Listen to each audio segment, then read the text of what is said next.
아멘.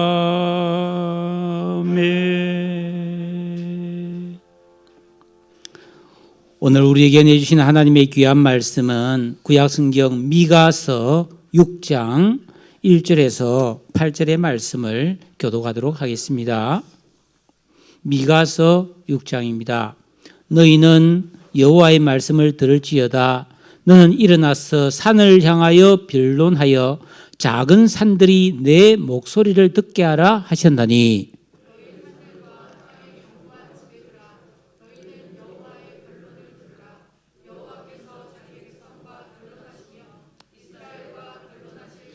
이르시기를 내 백성아 내가 무엇을 내게 행하였으며 무슨 일로 너를 괴롭게 하였느냐 너는 내게 증언하라.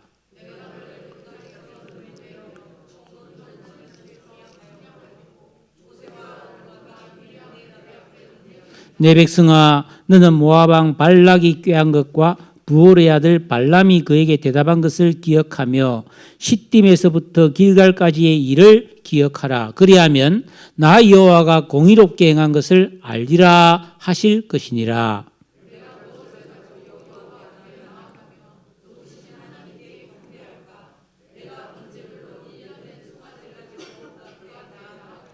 여호와께서 천천의 순양이나 만만의 강물 같은 기름을 기뻐하실까?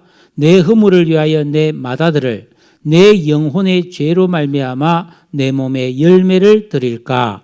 사람아 주께서 선한 것이 무엇임을 내게 보이셨나니 여호와께서 내게 구하시는 것은 오직 정의를 행하며 인자를 사랑하며 겸손하게 내 하나님과 함께 행하는 것이 아니냐. 아멘. 어떻게 살아야 될까? 이런 고민을 한 번쯤 안 해본 사람 아무도 없죠. 많이 하죠. 저는 유달리 많이 한 사람입니다. 어떻게 살아야 될까? 무엇하며 살아야 될까를 많이 고민했습니다. 학창 시절에 특히 대학 다닐 때는 밤마다 촛불을 켜놓고 일기장 펴놓고 끄적거리면서 나는 어떻게 살아야 될까? 무엇을 하며 살게 될까? 그런 생각을 너무너무 많이 했어요. 그래서 처음에 학교를 졸업하고 기업체에 취업했는데 월급은 많이 주는데 이건 아니다. 왜 아니다 생각했냐면 이사. 난 그때 평사원이고 대리, 과장, 차장, 부장 이렇게 이사가 있잖아요. 이사를 보니까 나 저렇게 되면 안 되겠다 생각이 들더라고. 나 저렇게 되고 싶다 해야 되고 열심히 할 텐데 아니다 싶더라고. 학교에 교사로 발령을 받아갔어요. 재미는 있는데 교감선생님과 교장선생님 보니까 나 저렇게 되면 안 되겠다 싶더라고. 죄송합니다. 교장선생님, 교수님이 나쁘다는 뜻이 아니고 내 입장에서 그렇다는 거예요. 참 그렇게 많이 고민을 젊은 날에 방황을 했거든요. 그런데 저 같은 한 청년이 지혜로운 스승을 찾아가서 상담을 했습니다. 스승님, 저는 성공적인 인생을 살고 싶은데 어떻게 하면 인생에 성공할 수 있습니까? 이렇게 물었어요. 그러자 스승이 웃으면서 좋다. 성공은 둘째치고 너는 실패가 뭔지 아느냐? 이렇게 물었습니다. 선생님, 저는 실패를 알고 싶은 것이 아니라 성공에 대해서 알고 싶습니다. 그러니까 스승님이 성공을 하려면 실패를 알아야 된다. 왜? 성공 못하면 실패하는 것이고 실패를 안 해야 성공하는 거니까. 성공과 실패는 동전의 양면 같은 것이니까 너는 실패에 대해서 잘 알아야 된다. 그러자 그렇습니까? 그러면 제게 실패가 뭔지 가르쳐 주십시오. 실패에는 3가지가 있다. 인생에. 첫째, 옳지 않은 일을 해서 성공하는 것이 실패다. 이번에 얼마 전에 그 대학 수학능력고사 쳤는데 전국에서 수십 명의 학생이 부정하다가 발각됐어요. 그래가지고 0점 처리됐습니다. 여러분, 근데 한 학생이 안 들키고 컨닝을 하거나 이래서 점수를 잘 받았습니다. 그래서 자기가 원하는 대학에 들어갔습니다. 성공입니까? 평생 그에 따라다닐 거예요. 평생 죄책감에 시달릴 거예요. 그게 성공 아닙니다. 불량식품을 만들고 국산이 아닌데 국산이라 속여 팔고 주가를 조작하고 불법 투기를 하고 다른 사람을 속여서 돈을 많이 벌고 부자가 되면 돈이 많이 생겨서 좋은 점이 있겠지만 떳떳하지 못하고 죄책감에서 자유로울 수 없고 하나님이 반드시 심판하실 것이기 때문에 그 인생 실패입니다. 두 번째, 올바르고 가치 있는 일을 하다가 잘 안 돼서 실패하는 것이 또 실패입니다. 그런데 이 실패는 실패인데 계속하면 참된 성공을 얻을 수가 있다. 한때 실패는 성공으로 가는 실험이고 자신이 정말 꼭 필요하고도 가치 있는 일을 하니 실패를 하더라도 부끄럽지 않고 오히려 자부심이 있으니 좋은 일이고 그 일은 반드시 성공할 것이다. 세 번째는 아무것도 안 하는 게 실패다. 그러니까 아무것도 안 하고 있으니까 성공도 없고 실패도 없는 것 같지만 인생을 허비했기 때문에 실패다. 여기까지 말한 다음에 선생님이 제자들에게 물었어요. 너는 이제 성공이 무엇이라고 생각하느냐? 그러니까 제자가 스승님 알겠습니다. 날마다 올바르고 가치 있는 일을 하는 것이라고 생각합니다. 그래 맞다 네 정확하게 알았다. 그렇게 너는 인생에서 참되고 가치 있는 일을 찾아서 그 일을 열심히 해라. 그러면 너는 반드시 성공할 수 있다. 그렇게 말했어요.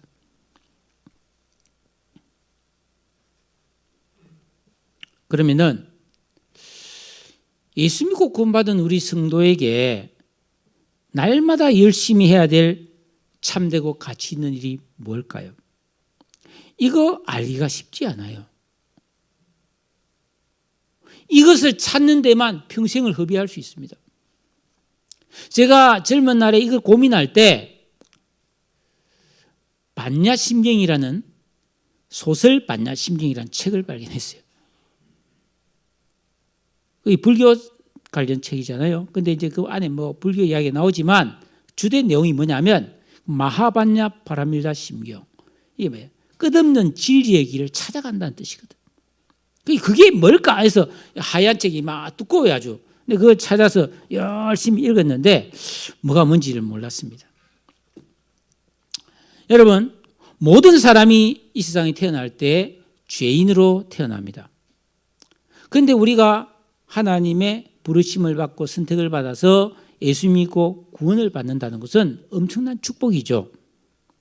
또 예수 믿고 구원받은 성도가 그럭저럭 교회론과 기도의 진정한 경건 생활을 계속하고 반복하면 우리가 참된 성공에 도달할 수가 있습니다.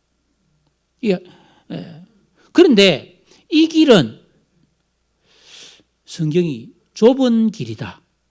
사람들이 잘 안 가는 길이라고 말하고 있어요. 가르쳐줘도 십자가의 길이기 때문에 꺼리고 피하고 싶은 그런 길이라는 것입니다. 하지만 우리가 결단을 내리고 이 진정한 믿음의 길을 쫙 가면 나라는 존재가 바뀐다는 거예요.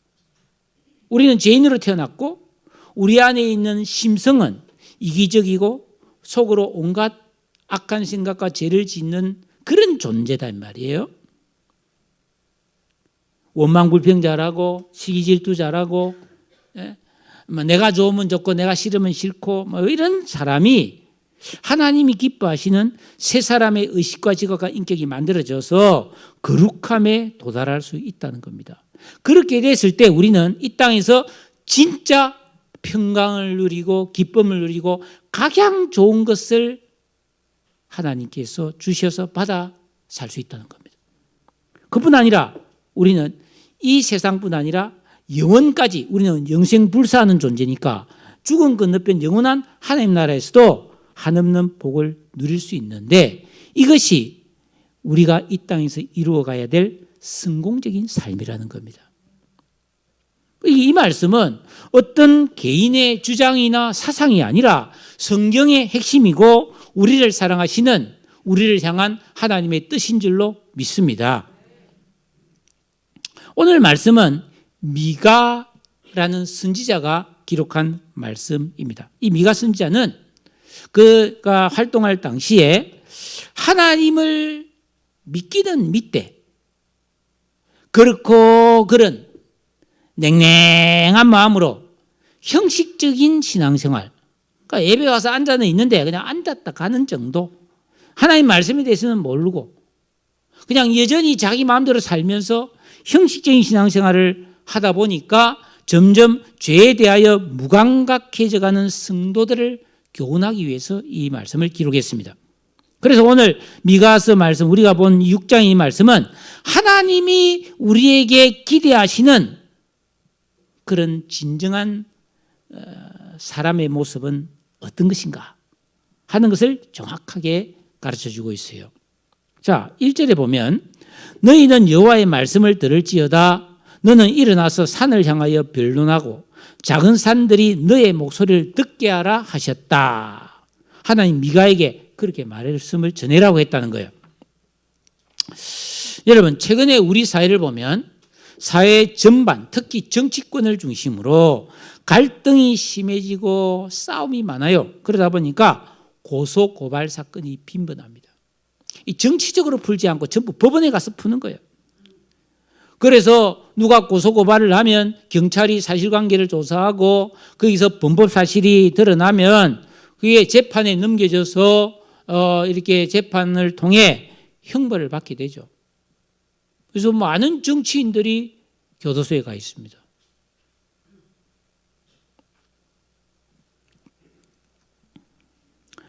오늘 1절 이 말씀은 오랫동안 하나님이 지켜보니까 하나님을 믿는 이스라엘 백성들이 온갖 불의와 범죄, 악을 행했어요.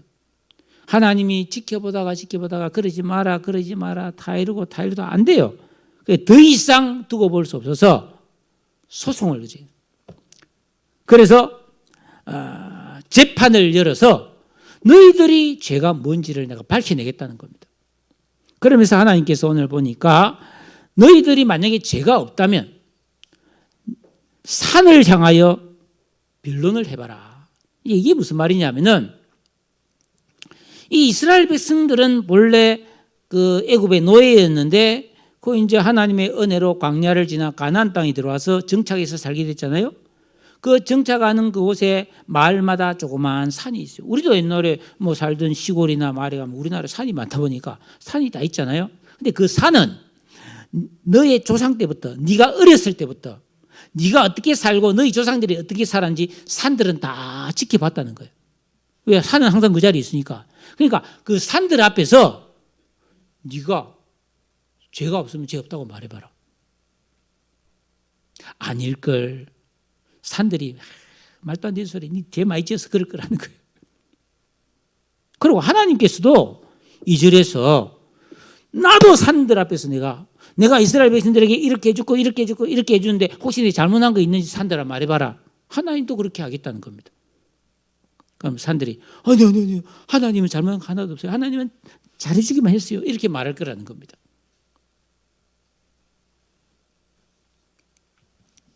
그래서 죄상이 드러나면 너희는 이제 변명할 수 없기 때문에 그 죄, 너희가 저지른 죄에 대해서 벌을 받아야 된다고 하나님 말씀하시는 거예요.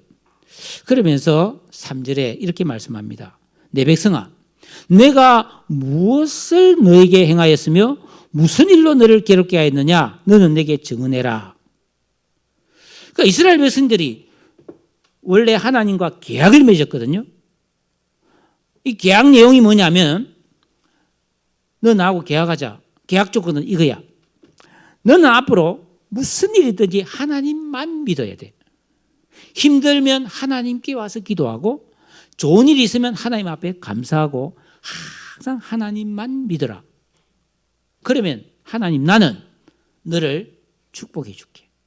너를 지켜줄게. 너를 보호해 줄게. 너의 앞길을 인도해 줄게.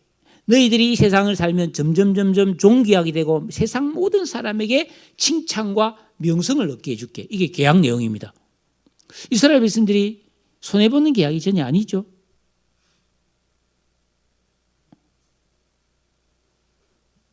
근데 이스라엘 백성들이 자꾸 계약을 어긴다는 거예요. 우상 숭배하고 죄를 짓고 무슨 일이 있으면 자꾸 다른 데 가서 엉뚱한 데 가서 우상 앞에 절한다는 거예요. 그래서 하나님 그러지 마. 근데 싫어요 하면서 하나님을 배반하고 막 하나님을 거역하고 반역하고 막 하나님을 이렇게 진노하게 만들었다는 겁니다. 그래서 하나님이 내 백성들아, 내가 너한테 뭐 잘못했니? 내가 너를 괴롭게 한 게 뭐가 있니? 있으면 말해봐라는 겁니다. 도대체 뭘 잘못했기에 너희들이 나를 배반하고 계약을 깨고 그렇게 말도 안 되는 이 허망한 짓을 하고 사느냐? 이거는 이스라엘 백성을 향한 하나님의 애정과 안타까움이 배어 있는 그런 참 아픈 말씀이죠. 부모가 고생해서 실제 우리 생활에서 보면 어렵게 막 쉬지도 못하고 고생해서 피곤하게 살면서 그렇게 돈을 벌어서 자식을 잘 먹이려고 그러고 그래도 참 있는 거 없는 거 다 해주려고 애를 쓰는데 만약 이 자식이 그런 부모의 고생하는 것도 모르고 공부도 안 하고 죄를 짓고 경찰서를 들락거리고 타락하고 부모님이 하지 마라 하면 떼들면서 잔소리 하지 마라 그러고 그럼 부모님 마음이 어떻겠어요? 저는 어릴 때 우리 이웃에 보면 아침에 학교 가기 전에 와장창창한 소리 많이 들었어요. 부부싸움을 아침에 부부싸움을 바로 우리 집 밑에 집이 그랬어요. 그거 보면 우리 친구 아버지 박원호라고 하는 그 아버지가 잘생겨서 키도 크고 막 얼마나 인물이 좋아하는지 몰라. 그런데 항상 술 먹고 동네에 다니면서 돈도 안 벌고요. 우리가 아침에 와장창하고 학교 갔다 올 4시나 뭐 5시 되면 술이 꺼나는 시가 벌써 동네를 비틀거리고 다닙니다. 그러면서 자기 아들이 둘이 있었는데 아들 오면 막 두드려 패는 거예요. 뒤돌아가지고. 그 부인이 시장에 가서 이런 고무 달아놓고 뭐 고등어 팔고 막 갈치 팔고 이래가지고 그 집을 먹이 살리는데 이 남자는 허우대 멀쩡해가지고 몸도 안 아픈데요. 돈도 안 벌고 맨날 술 먹고 밤에 이제 부인이 하루 종일 고생하고 들어오면 두드려 패는 거예요. 이상하잖아요. 그죠?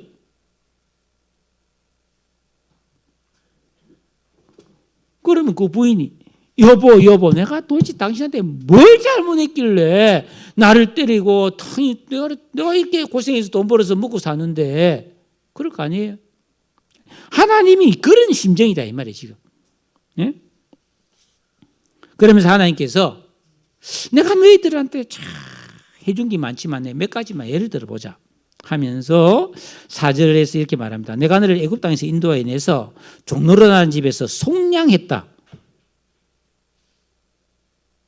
백성들이 아들을 낳으면 그냥 무조건 그 갓난아기를 나일강에 던져서 죽게 만들었잖아요. 얼마나 기가 막힙니까? 그런 이스라엘 백성들을 하나님이 구원해서 해방시켜 줬다는 거예요. 거기다가 모세와 아론과 미리암을 지도자로 삼아서 그들을 가나안 땅으로 인도해 줬다는 거예요. 여러분 지도자가 된다는 거 쉬운 일이 아니잖아요. 여러분들은 뭐 동창회나 어떤 모임 가서 회장하라면 와 좋다고 그럽니까? 안 해 그러지. 예전도에 회장하세요. 싫어 그런 사람 많더라고. 지도자는 뭐 좋은 점도 있지만 힘든 점이 있죠. 그런데 하나님께서 좋은 지도자를 보내서 그 말 안 듣고 함부로 하는 그 참 불순종하는 이스라엘 백성들을 그 어떻게든 데리고 해서 가나안 땅으로 데려갔다는 거예요. 그러니까 하나님의 뜻대로 인도해 주는 좋은 지도자가 하나님이 보내주셨기 때문에 너 감사해야 된다는 거예요. 여러분 이 세상을 살아갈 때 우리가 학교 다닐 때 담임 선생님을 좋은 스님을 만나고 우리가 좋은 지도자를 만나고 좋은 스승을 만나는 큰 축복이죠. 하나님 그렇게 이스라엘에게 복을 주셨다는 겁니다. 또 5절에 보니까 내 백성아 너는 모압 왕 발락이 꾀한 것과 부올의 아들 발람이 그에게 대답한 것을 기억해라. 이스라엘 백성들이 출애굽해가지고 그 광야를 지나서 이제 적과 꾸려는 가나안 땅에 들어가기 직전에 이 살고 있던 사람들이 이스라엘 백성들을 두려워했어요. 그래서 모압의 왕인 이 발락이라는 사람이 그 당시 세계에서 가장 유명한 점술가인 발람이라는 이 선지자를 불러가지고 이스라엘 백성들을 저주하는 제사를 드리게 만들었어요. 저주의 제사, 구슬하게 만드는 거예요. 그래서 이 발람이 막 돈을 많이 받았기 때문에 큰 구슬 들여가지고, 왜냐하면 일국의 왕이 그런 저주의 구슬을 하니까 그 초청받았으니까 엄청난 재물을 받았죠. 그런데 저주를 하려고 그러면 하나님이 무당이 입을 막 하나님이 막 바꿔가지고 축복을 막 하게 해버린 거예요. 욕을 하려는데 막 칭찬을 하게 만들고 말이죠. 하나님 막 이렇게 했다는 거예요. 즉 뭡니까? 하나님이 택하심을 받은 성도들을 하나님이 아무도 저주하지 못하고 축복하게 만들었다는 거예요. 하나님이 그렇게 너희들을 지켜줬다는 거예요. 또 시딤에서부터 길갈까지의 일을 기억해라. 이 말은 뭐냐면 이 시딤이라고 하는 것은 광야의 끝자락이에요. 자, 여러분 우리 월곶과 요 앞에 이제 바다가 있잖아요. 바다. 강처럼 생긴 바다가 있고 그 옆에는 논현동이 있잖아요. 그러니까 이게 광야예요. 광야에서 쫙 와서요. 저 신천동 저기가 애굽이에요. 근데 광야는 이 광야를 쫙 걸어와서 요 월곶까지 와서 여기가 시딤이에요. 근데 이제 가나안 땅이 저 논현동이니까 건너가야 되는데 이 강이 요단강인지 강이 막 어마어마하게 그때 홍수가 나서 물이 막 넘치고 있는 거예요. 근데 하나님이 그 넘실대는 강물을 쭉 갈라서 메마른 땅을 건너게 해줬다는 거예요.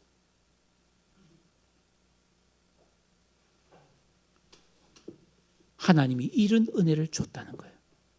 모든 것이 은혜였고 기적이었고 한량없는 사랑이었다는 것을 너희들 한번 생각해 봐라. 그런 일을 기억한다면 나 여호와가 너희들에게 공의롭게 행한 일을 알리라. 그러니까 하나님은 힘이 있고 능력이 있고 권세가 있었지만 뭐 심술을 부리거나 고의로 괴롭히거나 절대로 부당하게 갑질한 적이 없다는 거예요. 여러분 우리가 이 세상을 살다 보면은 저도 뭐 직장 생활도 좀 해봤고 뭐 공직 생활도 좀 해봤지만은 좋은 분들도 많죠. 위에 뭐 동사무소의 동장님이라든지 뭐 직장에 뭐 부장님 뭐 이사님 또 좋은 사람들이죠. 그런데 그 모든 사람들 중에서 나한테 기분 나쁘게 한 적이 한 번도 없는 사람은 없어요. 불안전하니까. 심지어 우리 부모님들도 나를 섭섭하게 한 적이 많습니다. 내가 진짜 여러분한테 하나 풀 게 하나 있어요. 내가 초등학교 3학년 때인데 우리 외갓집에 갔어요. 우리 할아버지가 그래도 글 좀 읽은 분인데 어느 날 할아버지가 뭐 물건이 없으셨대요. 거의 내가 가장 유력한 용의자라. 왜 내가 그때 장난꾸러기였거든요. 그 나를 때리다가 네 왜 가져갔냐고 혼내는 거야. 안 가져갔다고 그랬지. 진짜 안 가져갔어요. 근데 이밖에 없다 이런 거예요. 왜냐면 우리 외할아버지 할머니가 내한테 진짜 잘해줬거든요. 그러니까 내가 갔지. 안 그러면 내가 말라고 하겠어 방학 때. 근데 그때 내가 얼마나 서러운지 몰라요. 왜? 그때 우리 부모님은 안 와 있고 나만 와 있는데 내가 안 가져갔는데 못 가져갔다 했으니까. 여러분 안 가져갔습니다. 그 내가 지금까지 그걸 잊을 수가 없어요. 항상 생각하는 건 아니지만은 억울해. 누명을 쓴 거지. 그 어린 게 무슨 힘이 있습니까? 혼나고 뭐 엉엉 울고 끝났지. 그러니까 우리 뭐 나를 사랑하는 할아버지 할머니 부모님도 내가 자라는 가정에서 나를 섭섭하게 많이 했어요. 예? 나를 억울하게 많이 했어요. 나한테 부당하게 많이 했어요. 그런데 하나님은 한 번도 그런 적이 없었다는 거예요.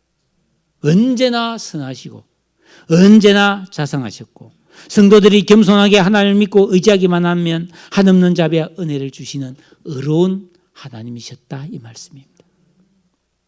그래서 히브리서 6장 10절에 보니까 하나님은 불의하지 아니하사 너희의 행위와 그의 이름을 위하여 나타낸 사랑으로 이미 성도를 섬긴 것과 지금도 섬기고 있는 것을 잊어버리지 않는다.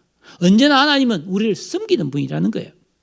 성도는 이런 하나님을 신뢰하고 믿음과 인내로 순종하며 영적 생활을 올바르게 살아야 될 줄로 믿습니다. 그러면 반드시 약속하신 복을 누리고 소망의 풍성함에 이룰 수 있는 줄로 믿습니다. 진정한 성공의 길이라는 거죠. 5절에 보면은 기억하라 기억하란 말이 두 번 나옵니다. 이 신앙생활에서 우리가 기억한다는 것, 즉 하나님이 베푸신 은혜를 잊지 않고 소중하게 생각하는 것은 굉장히 중요한 믿음입니다. 그런데 사람들은 기억을 잘 안 해요. 여러분, 개구리가 올챙이적 시절을 잊어버린다 그런 말 있잖아요.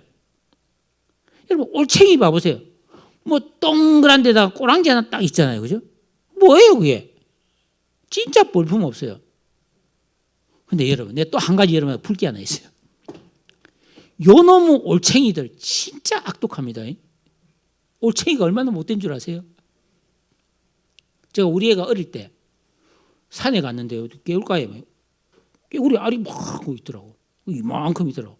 내가 그걸 비닐봉지에 물 담아서 가져와서 우리 애들 보여주려고 자연 공부시켜보려고 그래서 어항을 이렇게 하나 써서 그 안에 다 넣어놨어요. 그랬더니 얼마 있으니까 올챙이가 알을 까고 촤르 나오더라고요.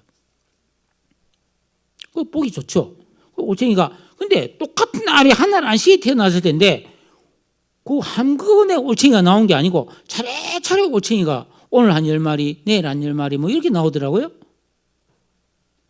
그런데 이제 어떤 놈이 좀 빨리 성장한 놈이 보면 뒷다리가 먼저 착 나오잖아요. 올챙이가. 뒷다리가 탁 나오면 뒷다리 나왔다.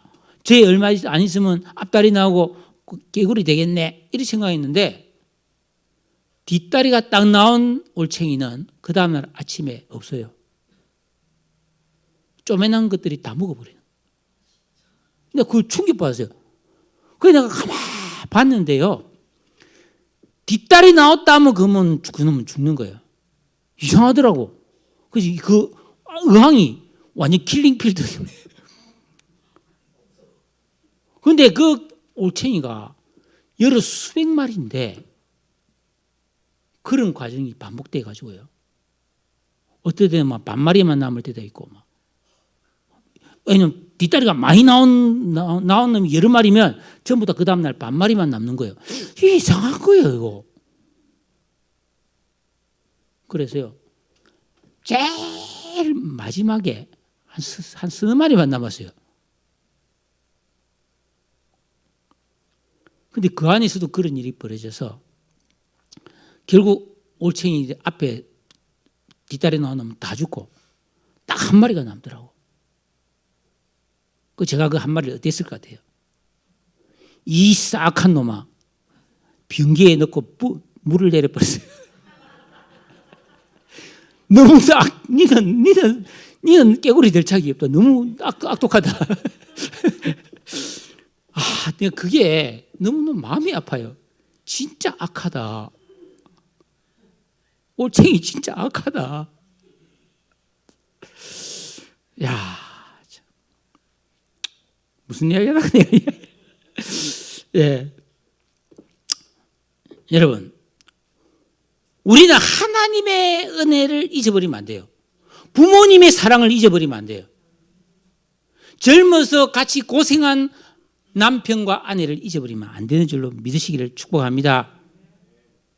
그래서 우리는 예수 믿고 구원받은 다음에 이 진리의 말씀, 구원의 은혜, 신앙의 진정한 방향과 목표를 늘 기억하고 생각하며 살아야 엉뚱한 길로 안 빠지는 겁니다. 근데 마귀는 우리를 그냥 안 둬요. 계속해서 유혹하고 다른 것을 막 눈에 보여주면서 우리의 관심사를 딴 데로 돌려서 우리의 마음을 혼잡하게 해서 이 진리의 길, 생명의 길을 잃어버리고 놓치게 하려고 온갖 꼼수를 탔습니다. 그러니까 여러분 우리가 뭐 텔레비 한번 잘못 보다가 헷가닥할 수도 있고요. 누구 만나서 이야기 한마디 잘못 들어서 헷가닥할 수도 있어요. 그래서 우리가 보는 거 듣는 거 항상 조심해야 되는 것입니다. 항상 성경을 보고 기도를 하면서 여러분 바른 길을 놓치지 말고 하나님을 늘 기억하며 사시기를 주의 이름으로 축복합니다. 그래서 신약 성경을 기록한 바울과 베드로와 여러 성경의 저자들은 생각의 중요성을 대단히 강조했습니다. 로마서 8장 18절에 보니까 생각하건대 현재의 고난은 장차 우리에게 나타날 영광과 비교할 수 없다. 생각하면 그렇다는 거예요. 우리가 지금 예수 믿는다고 뭐 주일날 교회 좀 나오고 지금 내 일주일 내내 고생인데 주일날 좀 쉬어야 되는데 나 피곤한데 모시고 교회 나와서 예배 드리는 거 힘들다. 힘들지. 근데 이 정도 힘든 것은 장차 우리가 믿음을 통해서 받을 하나님의 축복에 비하면 아무것도 아니다. 그 영광과 그 축복에 비하면 아무것도 아니라는 거예요. 이런 고생은 사서라도 해야 된다 이 말이에요. 에베소 2장 11절에 그러므로 생각해라. 베드로후서 1장 15절에 내가 힘써 너희로 하여금 내가 떠난 후에라도 어느 때나 이런 것을 생각나게 하려고 내가 베드로서를 기록했다. 유다서 1장 5절에 보니까 너희가 본래 모든 사실을 알고 있지만 내가 너희로 다시 생각나게 하고자 하노라. 아는 이야기를 또 한다는 겁니다. 여러분이 혹시 요즘 살아가면서 생활이 재미가 없다. 내가 왜 사는지 모르겠다. 인생 무상하다. 그런 마음이 혹시 듭니까? 가을 탑니까? 저는 왕년에 가을 왕창 탄 사람입니다. 가을 되면 죽고 싶은 적도 많았어요. 사실. 지금은 가을을 왜 타요? 가을이 이래 좋은데. 여러분 우리가 믿음 생활을 하긴 하는데 참 기쁨과 평안이 없고 허무합니까? 인생이 허무하다고 느껴집니까? 완전 재미없다고 느껴집니까? 그럴 때 해결하는 방법은 딱 하나입니다. 예배드리고 성경을 읽으면서 하나님께서 내게 해주신 구원의 은혜와 베푸르신 은혜와 장차 주실 축복을 생각해보는 시간을 가지기를 축복합니다. 내가 처한 상황이나 문제를 생각하지 마세요. 내가 지금 이런 처지인데, 내가 이렇게 지금 어려움을 겪고 있는데, 내가 지금 이렇게 나이를 먹어가고 있는데, 내 앞날이 깜깜하다. 그런 문제를 생각하지 말고 하나님이 주신 은혜, 하나님이 영원토록 나를 버리지 않고 복 주실 것을 생각하는 게 치료책이 됨을 믿으시기를 바랍니다. 이게 믿음이에요. 좋은 생각을 하는 게 믿음이에요. 네? 여러분 기쁨과 감사와 행복은 잡초처럼 저절로 자라는 게 아닙니다. 여러분 잡초는 저절로 자라잖아요. 그런데 우리에게 기쁨과 감사와 행복은 그런 잡초가 아니에요. 가꾸어야만 생기는 겁니다. 말씀을 묵상하면서 내게 주신 은혜를 기억하면서 하나님 앞에 감사하고 순종하고 기도하는 이런 삶을 살 때 우리에게 기쁨과 감사가 열매처럼 주렁주렁 맺히게 될 줄로 믿습니다. 자비롭고 은혜로우신 하나님께서는 우리가 이런 삶을 살기를 원하고 이게 성공이라는 겁니다. 그래서 하나님은 우리에게 쓸데없는 거 신경 쓰지 말고 무엇이 올바른 삶인가를 가르치고 있어요. 예? 진리의 말씀을 모르는 다른 종교, 이방신들을 섬기는 우상숭배자들은 인간적으로 신을 기쁘게 해주려고 뭐 더 크게, 더 화려하게 막 동양 최대의 불상을 만든다, 뭐 그런 거 있잖아요. 더 엄숙하게, 더 많이, 더 정성 들여 최상의 것을 위해 드리고 그러면서 신을 기쁘게 하고 복을 받으려고 애를 쓰죠. 가장 좋은 것을 바칩니다. 여러분, 우리 사돈, 우리 누님 결혼했는 그 사돈 쪽에 큰 무당이 하나 있었어요. 제가 대학 다닐 때 어쩔 수 없이 누나 집에서 학교를 한 1년 반 정도 다녔는데 우리 누나가 집이 조그만해가지고 애들도 있고 그래가지고 그 무당 사돈집 그 문간방에서 내가 좀 다녔어요. 그 집안에 보면 막 불상도 차려놓고 말이죠. 큰 무당이었거든요. 근데 한 번씩 이렇게 구슬하러 나가면 큰 구슬하고요. 트럭에 막 음식을 막 잔뜩 싣고 와요. 그러면 그 무당 할머니가, 사돈 할머니가 나를 보고 자기 이제 손주 삼촌이니까 삼촌이를 불렀는데 할머니가 삼촌 하면서 있잖아요. 밤에 똑똑똑 들여서 굿하고 와서 그 무당 해 음식을 있잖아요. 막 배에 막 이따만 거 막 사과도 이따만 거 막 그래 막 돼지 막 다리 하나 막 내물하고 갖다 줘요.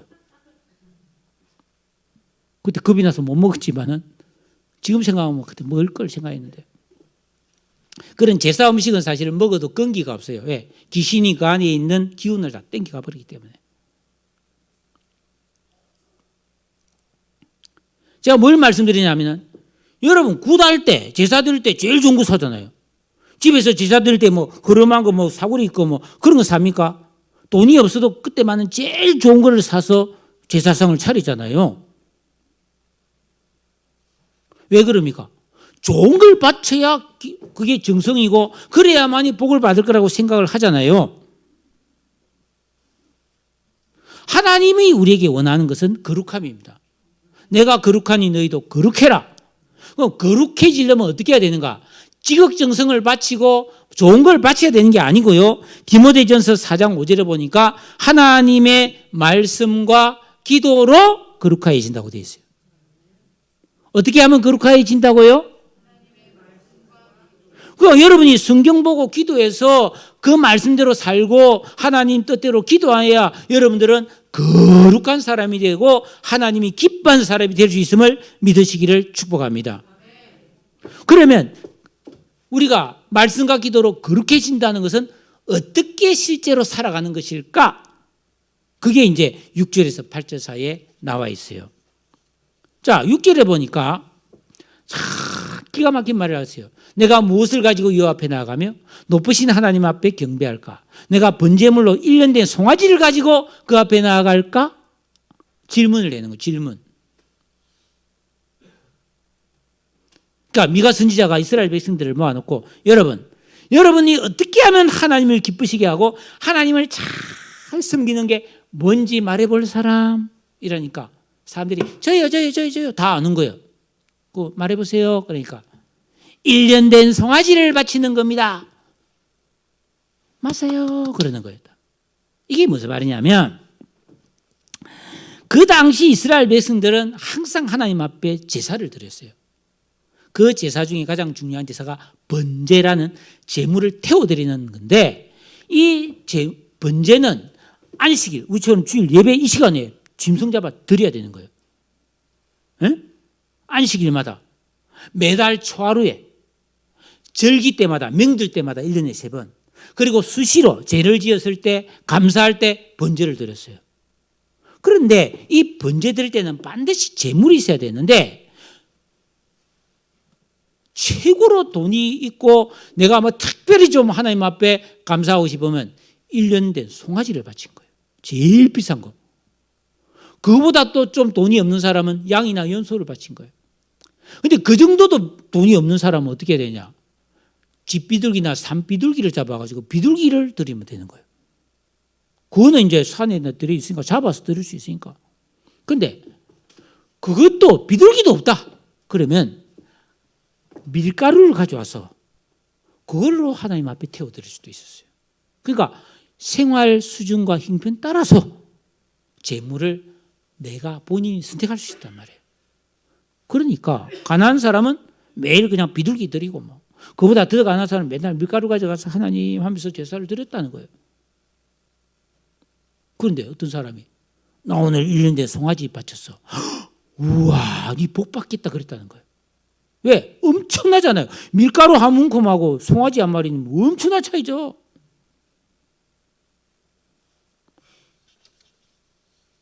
송아지를 바치면 하나님이 얼마나 좋아하시느냐? 아니다 이 말이에요. 말도 안 되는 소리라는 거예요. 하나님 그런 거로 기뻐하는 분이 아니라는 거예요. 그래서 7절에 하나님은 천천의 순양이나 만만의 강물 같은 기름을 기뻐하실까? 여러분 우리가 집에서 그 돼지고기 삼겹살을 이렇게 불판에 구워 먹으면은 뭐 식구들이 막 서너 명 둘러 앉아서 뭐 고기를 이렇게 갖다 놓고 뭐 구워 먹으면 기름이 얼마나 많이 나옵니까? 이런 밥그릇에 막 기름이 둥그다이 쌓이잖아요. 그렇게 짐승을 태워서 그 기름이 흘러서 강물이 되도록 기름이 흘러서 강이 될 만큼 엄청난 그런 짐승을 잡아서 제사를 드린다고 하나님이 기뻐하실까? 아니라는 거예요. 그 당시에 어떤 우상 몰렉이라고 하는 요 암몬이라고 하는 나라의 이 몰렉 우상은 제사 드릴 때 1년에 한 번씩 자기 자식을 바쳤어요. 자식을 불태워 드렸어요. 인신제사 드렸어요. 그런 거 많습니다, 여러분. 우리나라에도 신라시대 때 인신제사 드렸어요. 전설 따라 삼천리 뭐 이런 데 보면은 어느 마을에 막 이무기가 처녀를 막 한 명 뭐 선정해서 뭐 이무기한테 바치고 그런 이야기 많잖아요, 옛날 이야기에. 인신제사를 바치는 거예요. 응? 여기 보니까 뭐예요? 내 허물을 위하여 내 맏아들을 바치고 내 영혼의 죄로 말미암아 내 몸에 열매를 드릴까? 막 그냥 자해를 하고 말이죠. 막 금욕을 하고 말이죠. 막 목숨까지 드리는 그런 거 하나님이 기뻐하지 않는다는 거예요. 전혀 그는 번지수를 잘못 찾았다는 겁니다. 그러면 뭐냐? 하나님이 분명하게 우리에게 말씀해 줬다는 거예요. 하나님이 뭘 기뻐하시느냐? 그게 8절이에요. 이 8절은 구약 성경에서 진짜 아름다운 성경 구절이 하나인데 우리 같이 한번 읽어보겠습니다. 시작.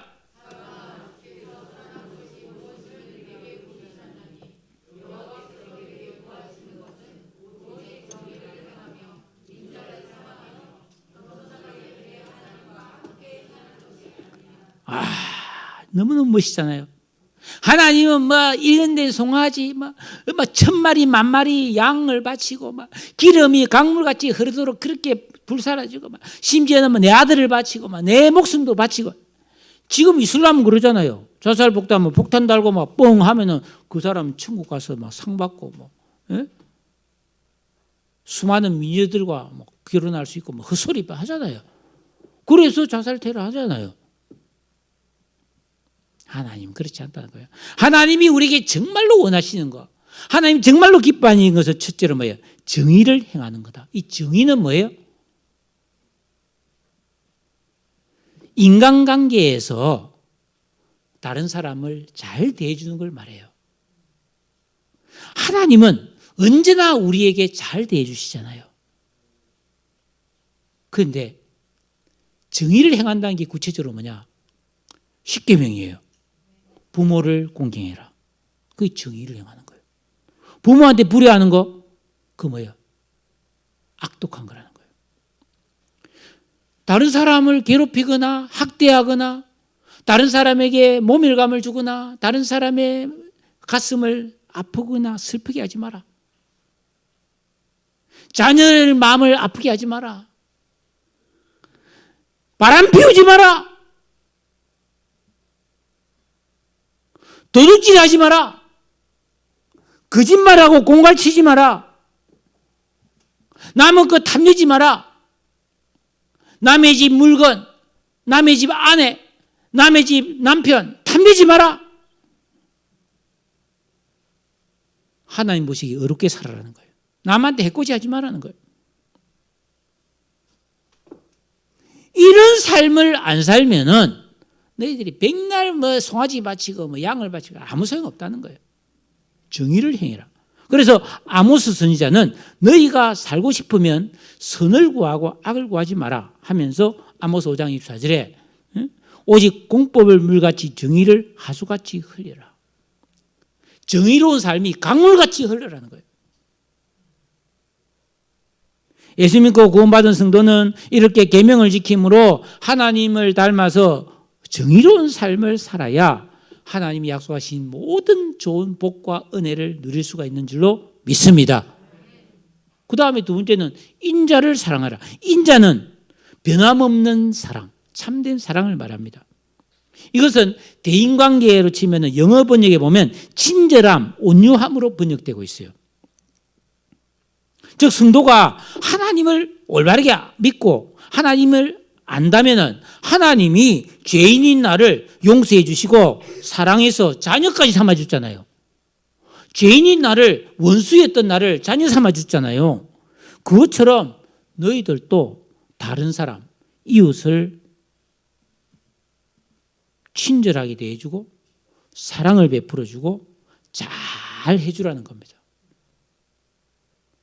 인자를 사랑하는 것, 사랑하지 않는 것은 하나님의 언약과 약속을 어긴 죄이기 때문에 이렇게 남을 사랑하지 않으면서 남한테 못할 짓 하면서 그렇게 하나님 앞에 와서 주여 복 주세요. 나 꼭 가만. 아니다. 그건 말도 안 된다. 세 번째로 겸손히 내 하나님과 함께 행하는 것이 아니냐. 하나님이 우리에게 원하시는 것은 특별한 경우에 잘 믿고 그런 게 아니라는 겁니다. 여러분이 교회 주일날만 왔어 하나님 믿고 밖에 나가면 하나님 잊어버리고 지멋대로 살고 그거 아니라는 거예요. 어려울 때만 기도하지 말고 항상 기도해라. 좋은 일이 생겨야 감사하는 게 아니고 항상 감사해라는 거예요.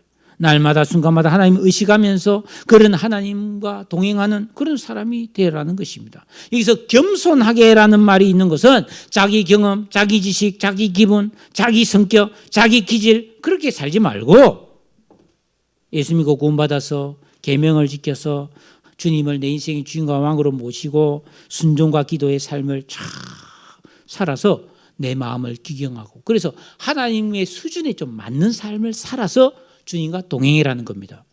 여러분이 사회생활을 할 때 만나면 막 사사건건 나하고 부딪히고 막 사사건건 내가 막 마음이 상하고 막 그 사람 만나고 오면 막 씩씩 막 분이 나고 막 집에 오면 막 기분이 불쾌하다. 그 사람 절친될 수 있어요, 없어요? 될 수 없지. 근데 어떤 친구는 만나면 마음이 잘 맞고 나도 살아보면 그래요. 예를 들어서 저는 그래요. 내가 이 친구를 만나는데 우리 식사해야 되는데 뭐 먹을까? 짬뽕 먹으러 가자. 나 짬뽕 싫어하는데 나는 갑니다.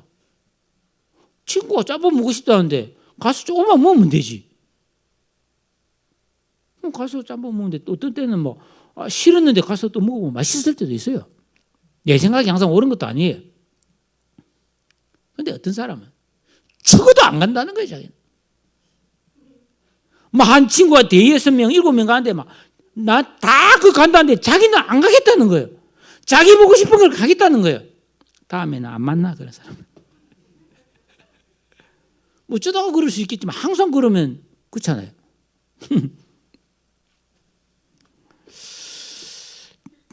겸손하다는 말은 여러분 하나님의 뜻대로 내보다 하나님의 뜻이 맞다고 생각하고 사는 거죠. 예? 그래서 가난한 심령이 되는 것이죠.